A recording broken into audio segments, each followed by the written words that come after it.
Mortgage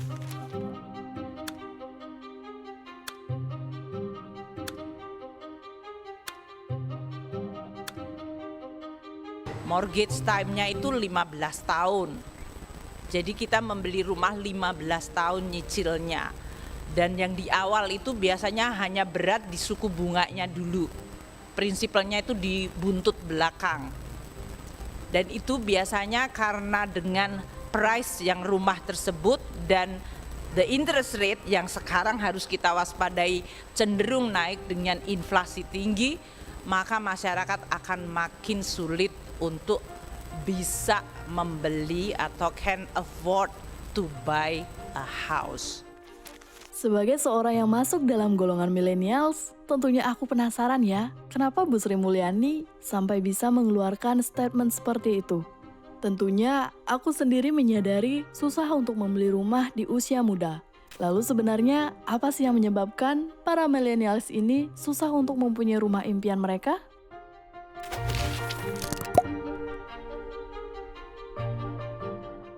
Normalnya, kita akan terpikir untuk memiliki sebuah aset ketika kita sudah mulai berpenghasilan. Anggaplah kalian saat ini sudah bekerja dan memiliki penghasilan. Dari penghasilan tersebut, tentunya kalian pergunakan untuk kebutuhan hidup, transportasi, bayar kuota, nongkrong, nonton film, ngedate, atau bahkan beli makanan peliharaan kalian. Setidaknya, penghasilan kalian diharapkan bisa memenuhi kebutuhan hidup tersebut. Dan masih ada sisanya untuk ditabung atau disisihkan untuk keperluan darurat misalnya. Bila mengacu pada pengelolaan uang dengan rasio 50-30-20, maka hanya 20% dari penghasilan kalian yang menjadi tabungan untuk persiapan kalian membeli rumah, setidaknya untuk DP rumahnya. Kemudian setelah menyisihkan sebagian besar dari penghasilan kalian pun tidak bisa menjamin kalian bisa langsung punya rumah. Karena dengan harga properti yang semakin meningkat setiap tahunnya, maka semakin banyak juga tabungan yang harus kalian kumpulkan untuk mencapai tujuan tersebut. Peningkatan harga properti ini juga menjadi salah satu penghambat terbesar kenapa banyak orang tidak bisa memiliki hunian yang diinginkan.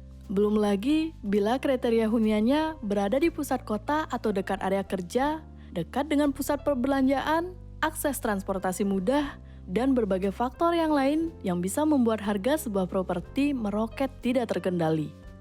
Menurut salah satu artikel di bisnis.com, rata-rata penghasilan pekerja di Indonesia pada tahun 2022 meningkat sebesar 6,5% bila dibandingkan pada tahun sebelumnya yang hanya 5,3%. Bila kita bandingkan, peningkatan harga properti itu sebesar 5,7%. Lalu, masalahnya di mana? Bukannya peningkatan gaji lebih besar, harusnya jadi mudah untuk menabung dan semakin cepat pula terwujudnya. Masalahnya adalah hal ini tidak bisa dibandingkan secara setara. Anggaplah kalian memiliki gaji 4,5 juta di tahun lalu. Maka di tahun ini, gaji kalian menjadi Rp4.792.500. Sedangkan peningkatan 5,7% terjadi pada properti atau hunian. Anggaplah harganya Rp300 juta. Maka setelah dikalikan, hasilnya adalah Rp317.100.000.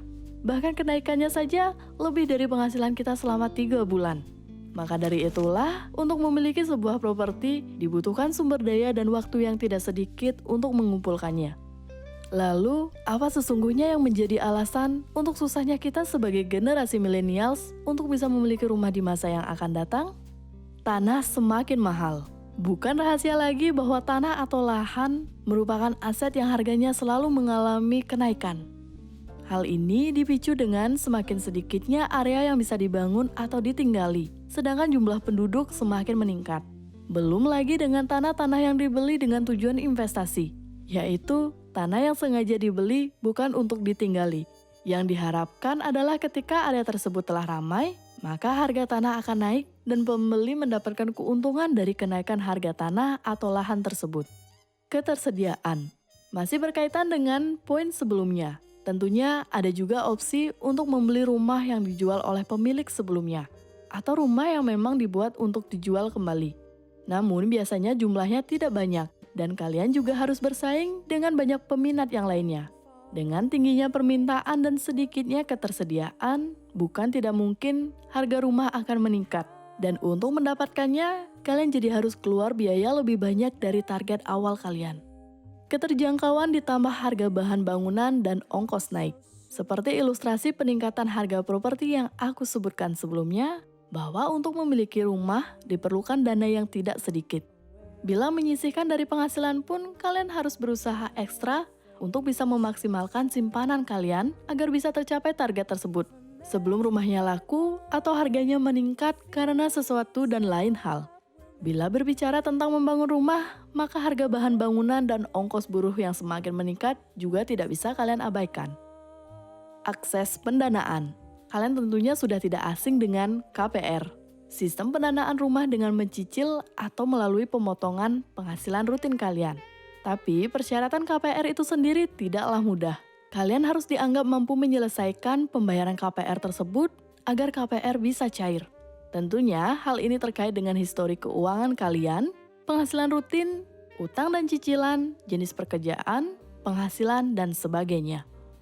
Peningkatan suku bunga. Karena kalian mencicil, maka besar kemungkinan kalian akan dibebankan bunga setiap kali pembayaran tagihan. Bila bunga dari cicilan yang harus kalian bayarkan meningkat, maka kalian harus menyisihkan lebih banyak lagi dari penghasilan rutin kalian, yang artinya mengurangi dana yang bisa kalian pergunakan untuk memenuhi kebutuhan dan keinginan kalian. Pada tahun 2020 hingga 2021, pemerintah mengeluarkan beberapa kebijakan terkait keringanan PPN terhadap beberapa aspek kebutuhan hidup masyarakat. Salah satunya adalah PPN 0% untuk pembelian rumah yang nilai jualnya di bawah 2 miliar. Dengan kebijakan ini, masyarakat yang tadinya belum mampu membeli rumah akhirnya bisa mewujudkan keinginannya. Guna memenuhi kebutuhan akan hunian yang layak bagi masyarakat, sesungguhnya pemerintah sudah membuat kebijakan kompleks perumahan bersubsidi. Kompleks perumahan ini biasanya berada di luar area pusat kota, namun cukup dekat dengan akses transportasi.